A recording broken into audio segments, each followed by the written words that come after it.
This program is brought to you in part by the Eugenie and Joseph Jones Family Foundation, a local foundation proud to support education, the arts, and culture in the greater New Orleans area. Informed Sources is made possible in part by Susie and Pierre G. Villery. Quiet on the set. Soon we will all be more informed. We appreciate learning more of our region's news and public affairs. Cameras rolling.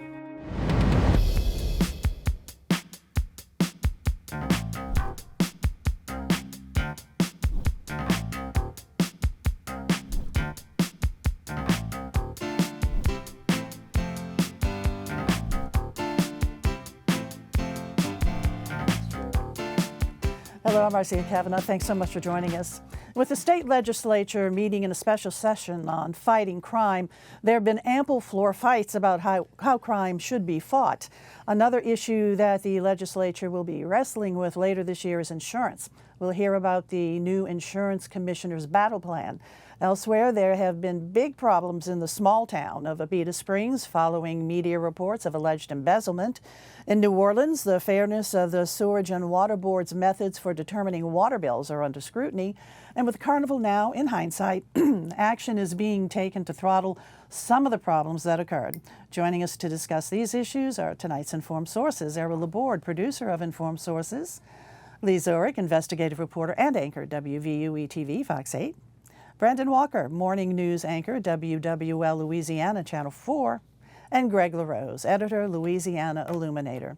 Okay, Lee, we're going to go on over to you because you did a story about over in Abita Springs. There's a problem there with how their credit cards were used. Yeah, there is definitely an oversight problem there. So Stacy Ludlow, who was the finance director of Abita Springs, put tens of thousands of dollars of potentially personal charges on not only her public credit card, but also the public credit card of every other public employee who had one. So the mayor's credit card, she actually made public purchases on those credit cards. In fact, they didn't even know she had a credit card of her own. She just signed up for it in her own name and used city funds to pay the bill. Amazing. So I mean, how did this happen? Was she the only person looking at these credit card bills coming in? And that's the question of the day as far as Abita Springs is concerned, Marcia. How did this happen? How could this happen? So she is the one who's paying the bills, but the way we were told by the mayor of Abita Springs is that she would present the town clerk and the mayor with, hey, we need to approve this payment, make this payment, sign this check, things like that. They were just apparently signing off on everything and not reviewing it, not looking at any credit card statements, not wondering, hey, why are we making this credit card payment and this one and this one, and that totals a lot of money. And so you just mentioned statement. All of us, get our credit card statements, and you are always advised to take a look at what is on that credit card statement. There were no other eyes on it at all. There were no other eyes. No other eyes that we're told were on it. Everyone is saying, no, I did not lay an eye on this. Stacy Ludlow, who again was the finance director, was the only one who received the statements and the only one who had the opportunity with them in front of her to review them. Obviously, it raises the question, why wasn't someone else doing that, of course? Why wasn't the mayor reviewing his own credit card statements? Why wasn't there a second person in finance or the town clerk or someone who was, or the auditor, reviewing these to make sure the money was being spent appropriately? And they were audited. They were audited. So every year, every public entity in the state essentially has to submit an annual audit to the state's legislative auditor, and they have an outside auditing firm that does that. And there was an auditing firm that did that and did this every year. This went on for 2 years without anyone catching it. But the auditing firm did this. In the audit, they say, hey, we reviewed credit card statements, everything looks fine. So either they didn't catch it, which I mean, we caught it in 2 seconds. It wasn't that hard, or they just didn't do the work that they should have done. That was what really seemed troubling to me, is that you have, again, the third party, a CPA, professionals who are paid taxpayer money to review this, and their report to the legislative auditor was Abita Springs, A-OK. Because, and like I said, it stuck out to, I mean, when you go down a credit card and you see, hundreds of tens of thousands of dollars to Amazon and DoorDash and Total Wine and I mean eBay. Like no public entity is charging a lot of stuff on eBay and things like that. Like it just screams like something is going on here. What is going on? The fact that no one who you are paying public money caught that is shocking, really. But wasn't there another case also? Yeah. Yeah, so there is another employee, Ricky Young, who worked in the town too, in essentially the public works department, maintenance department, and he was doing it too. And that's actually how they caught all of this. So he went to Lowe's apparently and tried to buy a washer and dryer with the town credit card. He doesn't have his own. He's using the mayor's card or someone else's in that case. And Lowe's actually calls the mayor's office and said, you have a town employee here who's trying to buy a washer dryer, and he's like, well, we don't need a washer dryer. So they started looking at his charges. That raises questions. So they start looking at other cards, and that's when Stacy Ludlow, the finance director, as they said, got a little strange with them. And then a couple of days later, she admitted to the mayor. He says she admitted to stealing $50,000. It could be more than that, though. It could be more than that. That's really, it still, sort of leaves you scratching your head how this could have happened. So now the question is, what is Abita Springs doing to prevent this from ever happening again? Yeah, I mean, they say they are putting some, controls in place. They've essentially shut down these credit cards.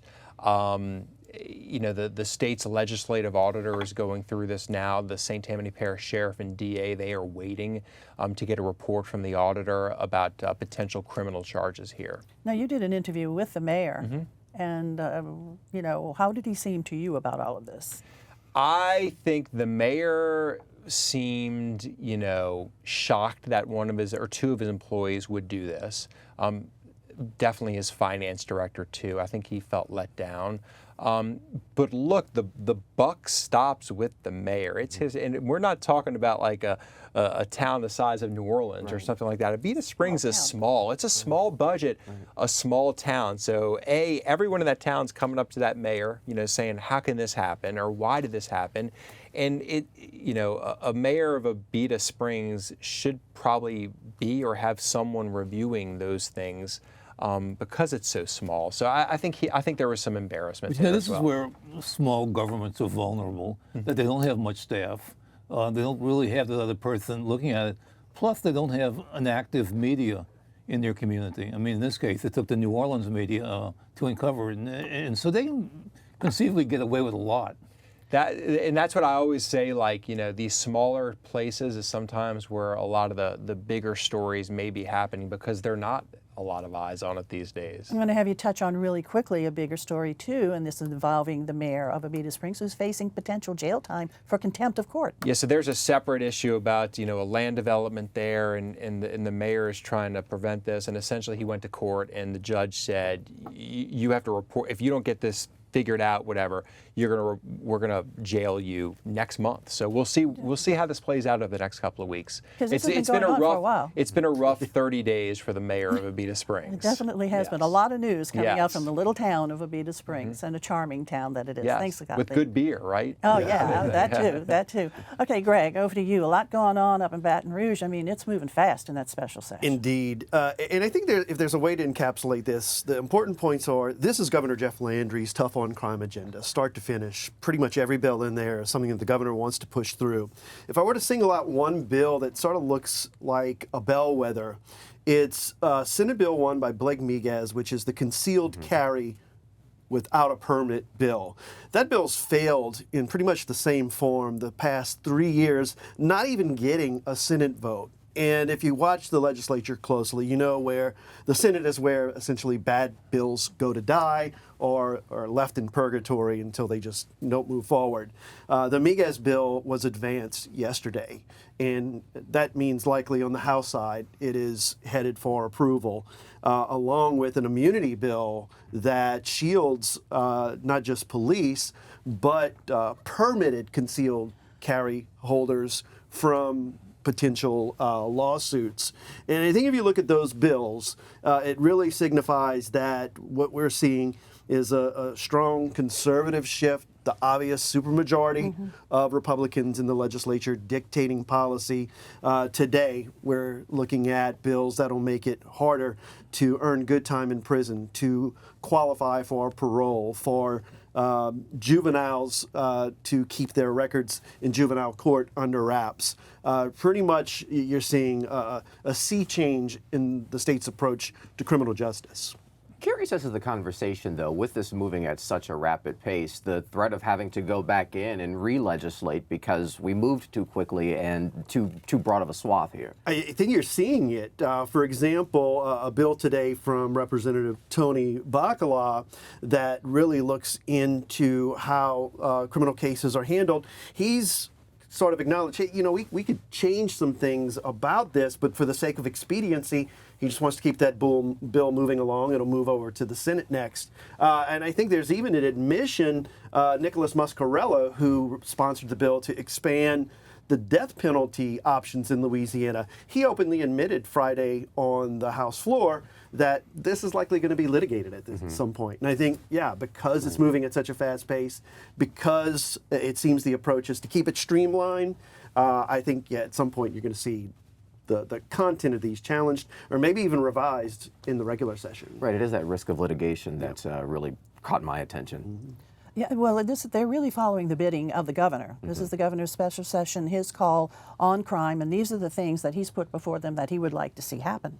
It's moving through. Yeah, he's indicated he'd sign it. I mean, he made it clear in his speech to lawmakers when they convened Monday, I will sign this, taking not so indirect jabs at former Governor John Bell Edwards, who put in place the Justice Reinvestment Act back in 2017 that really pulled away from prison as the punitive approach and tried to divert more people into rehabilitative programs. Okay, go ahead, Ian. Like I said, that impressive win that the governor had, over 50% in the primary, that may have sent a message to a lot of legislators as well as to a lot of citizens, and especially when it's Republicans on both sides. But he really sent a message about this is somebody we better go along with. Yeah, and not that there was much of this before Landry took office, but there have been very few crossovers on these issues with Republicans deciding, oh, well, you know, I kind of see the light of my Democratic colleagues and I'm going to vote their way.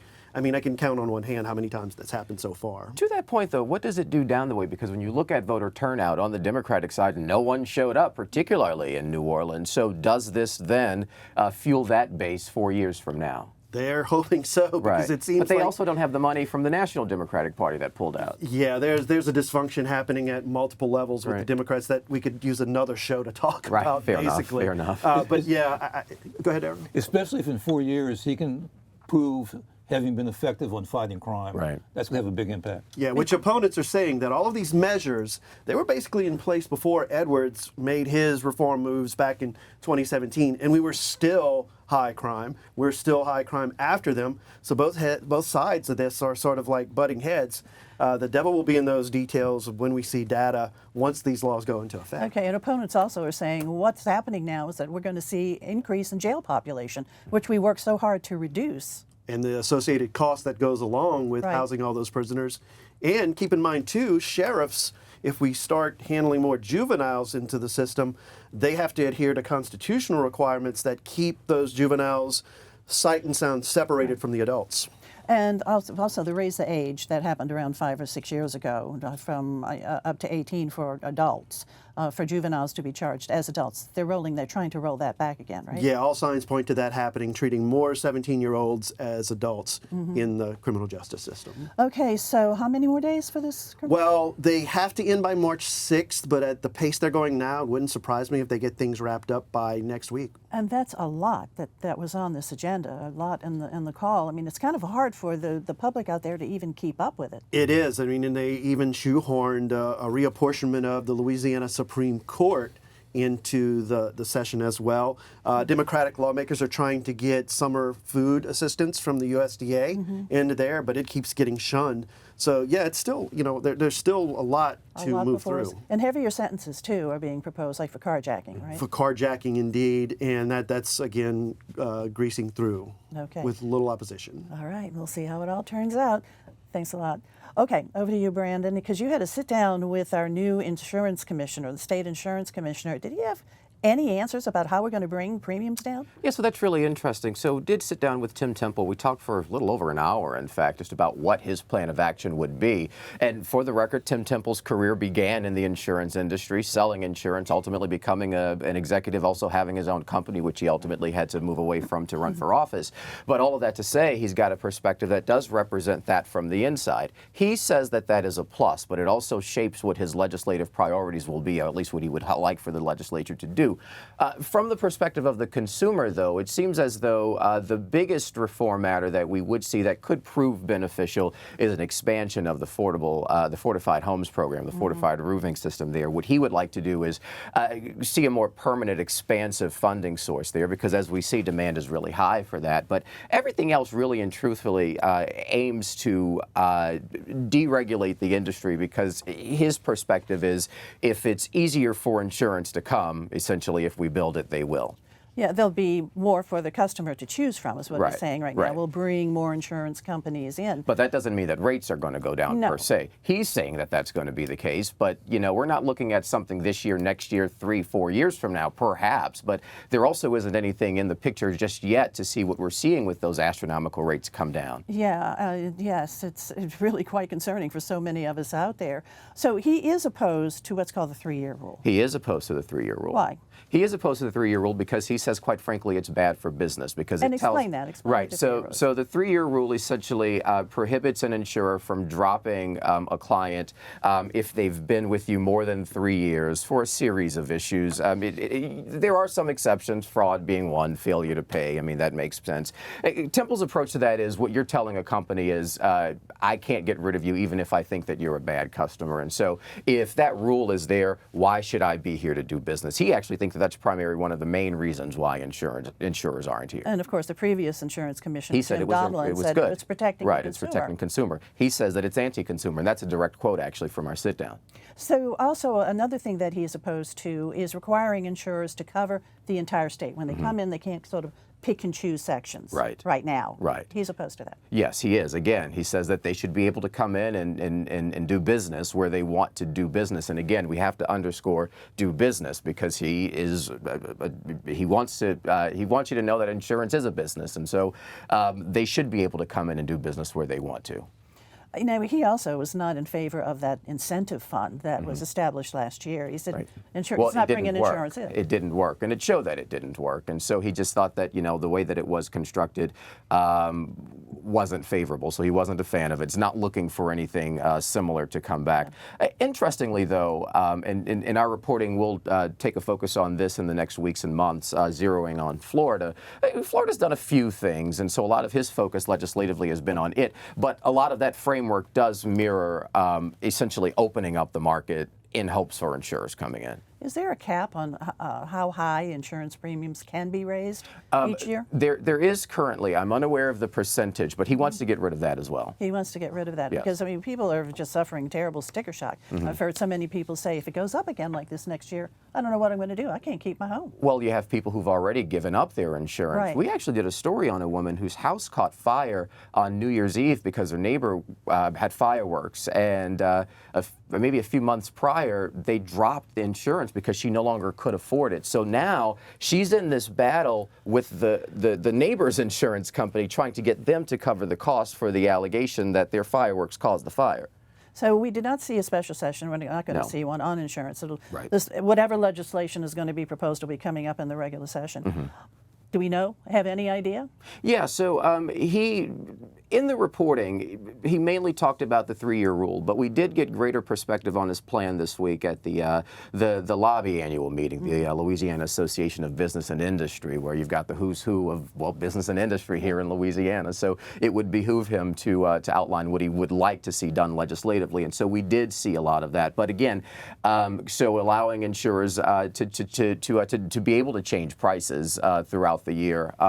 Essentially, again, we discussed larger, more opportunities for a friendly insurers. Environment for insurance exactly. companies. Thank you. All right. Thanks a lot, Brandon. Big issue. All right. Another big issue is Mardi Gras and the good and the bad. What happened? Yeah. Well, the good with that was a very successful Mardi Gras, and there was no major incident. And the crowds were decent, and the weather, for the most part, was decent. There were a lot of little problems, though. And actually one big problem. And the big problem was the delay on Mardi Gras, which had Zulu was the, and there's yet to be a definitive answer what happens, but it seems like it had something to do with around Jackson Avenue, where there's just a lot of congestion and floats were delayed, just one thing after the other. Well, that had an effect on Rex, which followed after, and the truck parades. Even some of the groups that you don't think of, like the smaller walking groups that just kind of go along the same river of the other parades, that they had Mondo Cayo, which is a small marching group. They were diverted by the police to go blocks around. And so it was just one thing after the other. The parades ran late. A lot of people were disappointed. Television coverage from what these people tell me here with all day. We had to extend our coverage. Second year in a row. We usually go off the air at 3, and we had to extend till 4 because Rex was not done yet. Last year was bad, but this year it was even worse. Rex was much farther behind than even last year. I'm used to seeing the truck parades by the time you guys go off the air. By we're off the air at 3, and when I tune in, like, it's like, wait, Rex is still rolling? Even Rex was still rolling at 3 o'clock when we went off air, the morning team, and we had been on since, 5:30, 6 a.m. Yeah. And Rex was by Gallier Hall for 20, 30 minutes. Yeah, having a nice conversation with the mayor. But a lot of that probably had to do with the delay. It was a delay, exactly. Yeah, and so it was a chain reaction. So there's a lot that needs to be fixed. During the course of Carnival, there were a couple of floats hit by tree limbs and those kind of things. So this weekend, the two chairs of the Mardi Gras Advisory Committee, who happened to be one the president of Zulu and the other the captain of Rex, issued a statement.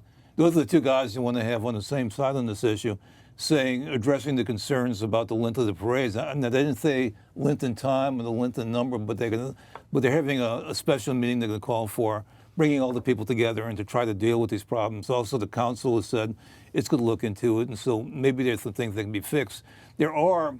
Parades are long. There are too many floats. There used to be laws regulating number of floats. I don't know what happened to those, but they're not there. But something needs to be done, especially on Mardi Gras, because that's the big day. That's the day that gets all the attention and that people go to see. So you hope that, I know Councilman Morell has expressed concern too, that maybe there's things that new laws can be passed that the council can have more impact. So it seems like the momentum is there to do something, and people know that there's a problem. Yeah, what it did too is it thinned out the crowds too, because by the end of Zulu, by Gallier Hall, half the crowd was gone. So and then also the truck parades have nobody. They have no one to throw to. I mean, that went on as long as 11 or 12 at night. I think the last of the truck parades. It was long. Definitely a problem. And so what kind of message is that for next year? If people say, well, you want to go down the parades? Well, no, they just all run late. So they need to fix them, and they need to make the public known that the problems are fixed. All righty. Okay, back over to you. Talking about fixing, huh? Yes, talking about fixing the sewage and water board bills in the city of New Orleans. Some people are definitely getting sticker shock with those. Yeah, there are a lot of people, and we've done some stories, about what the Sewage and Water Board calls delinquent bills, money they're owed. But when you really peel back the layers, obviously the question is, are they really owed this money? Anyone who lives in New Orleans and knows people in New Orleans probably knows someone who has gotten a bill that appears higher than their typical bill. And look, the billing system, I think you could safely say, is not run or handled properly by the Sewage and Water Board. How are people billed? By what determination? Is there a visible viewing of the meter? So the Sewage and Water Board says they are staffed up and doing it enough now, they allege, where they are reading every meter every other month. Some meters they allege to read more. We have found some people, though, where they're not reading them every month. One issue is that a lot of these meters are old, so they can't be read. They're hard to find. They're hard to access for sewage and water employees. And look, the Sewage and Water Board is short-staffed, too, as well, too. So enter the smart meter. What's going to happen with that? So the smart meter, they tell us, is going to be fully installed by the end of next year, 2025, and that would essentially take out a lot of the human element where it could be read remotely, and they would be new meters, things like that. So, you speak to Joe Giarrusso, who's District 8 council member, who's very vocal on Sewage and Water Board issues. He thinks this will help if implemented properly, but it does leave, what about all these other people in the past who still have unsettled bills? Some people for 5, 6, 7, 8, 10 years, and they haven't gotten them settled. Like, when are you going to figure that stuff out? And that really impacts their life a lot. I mean, it's got to impact their credit rating if they have this huge bill. that that needs to be paid to a utility. What recourse really? What recourse and that's do people the have? process is so difficult for people, and it's so time consuming. So like if most people don't have the time and resources to like, who do you call? How do you handle it? I don't have time in the day, during the day, if I have a job and I have kids and things like that. How do you settle this? And so that's one of the biggest issues, is just the process to deal with this is so time consuming, and there's not an easy way to fix a bill. The Sewage and Water Board is fighting a lot of these. So a water leak's an issue? Is that what people are hearing? So in some cases, yes, but we interviewed and talked to a number of people who said, yeah, the Sewage and Water Board said, the reason your bill's high is because you have a leak. Well, then the resident, homeowner, hires a plumber, a couple $100, brings the plumber out. The plumber looks and says everything's fine. There's no leak here.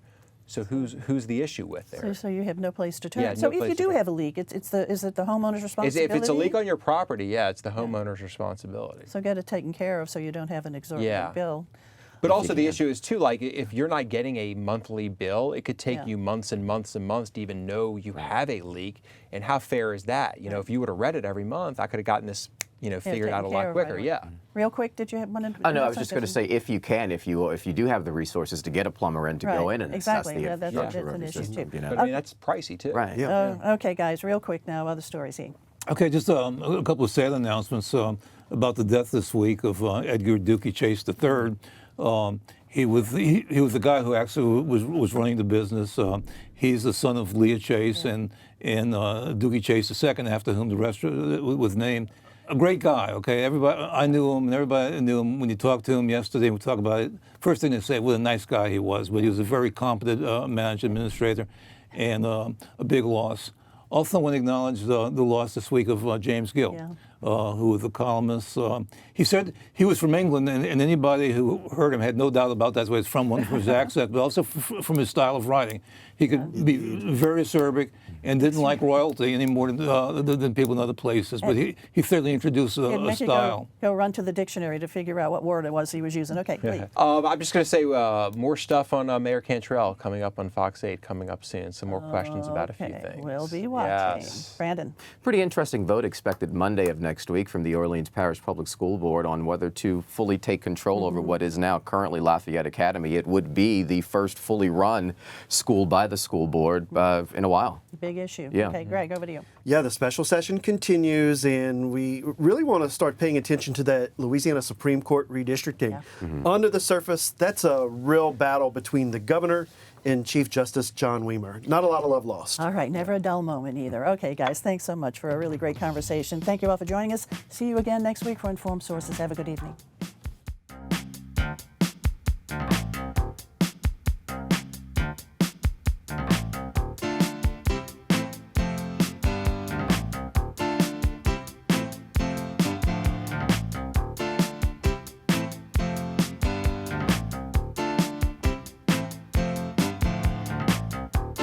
Informed Sources is made possible in part by Susie and Pierre G. Villery. Public television is our passion. With so much content that WYES broadcasts and presents online, we are quite entertained and highly informed. Please join us in supporting WYES. This program is brought to you in part by the Eugenie and Joseph Jones Family Foundation, a local foundation proud to support education, the arts, and culture in the greater New Orleans area.